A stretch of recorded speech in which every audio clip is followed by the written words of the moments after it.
The desert does not forgive weakness.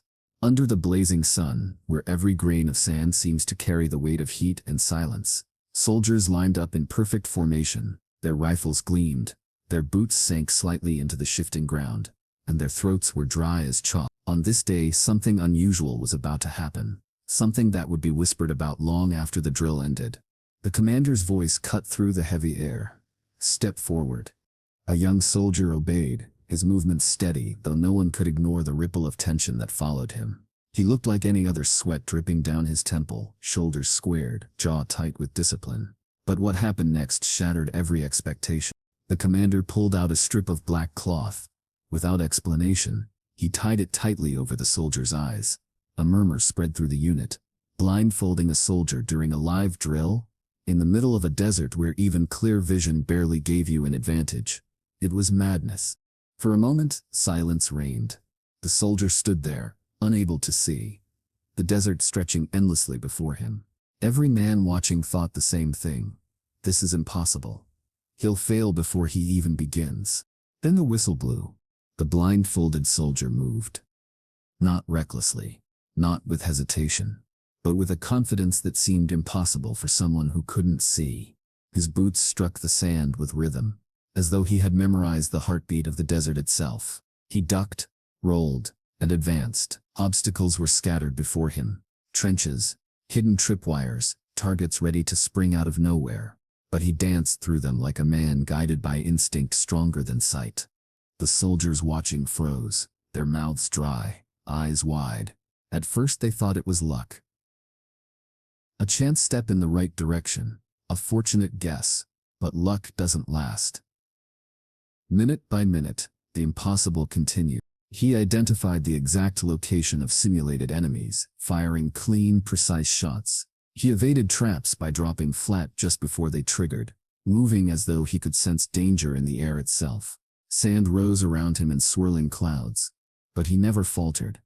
Whispers started among the ranks. "How is he doing that? He can't even see. This is insane." The commanders didn't speak. Their faces were masks of stone, but their eyes betrayed shock. They had trained warriors for decades, seen men push themselves to breaking points, witnessed feats of strength and endurance that bordered on the impossible. But this was different. By the end of the drill, sweat drenched the blindfolded soldier's uniform. His breathing was ragged, his chest heaving, and yet his final movements were as sharp as his first. He fired his last shot, then stood still, waiting. The desert wind howled around him like applause. Slowly, he reached up and untied the blindfold. The cloth fell away, revealing eyes blazing with intensity. He was not smiling, not gloating. He simply stood, silent, as though the entire display had been nothing more than another day of training. The commanders looked at each other. Men who had built their lives on discipline and strategy, who had seen countless soldiers rise and fall, now found themselves shaken. Finally, one of them stepped forward, his voice carried, firm but tinged with disbelief. "What we witness today is not ordinary training, this is mastery." And with those words, silence fell again. Not because there was nothing left to say, but because every soldier present knew something had shifted. That day, the blindfold wasn't just a test. It was a revelation that vision is not the strongest weapon a soldier can have. Training, instinct, courage, those were the true tools of survival. The desert had tested him, stripped him of sight, and still he prevailed. From then on, whispers spread through the ranks like wildfire. They called him the soldier, who saw without eyes.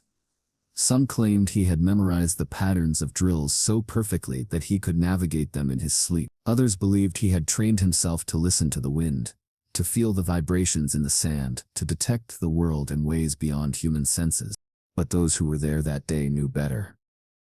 It wasn't about tricks or secrets, it was about discipline. Hours upon hours of brutal training. The kind of preparation that burns itself so deeply into your body that you no longer need to think, you simply move.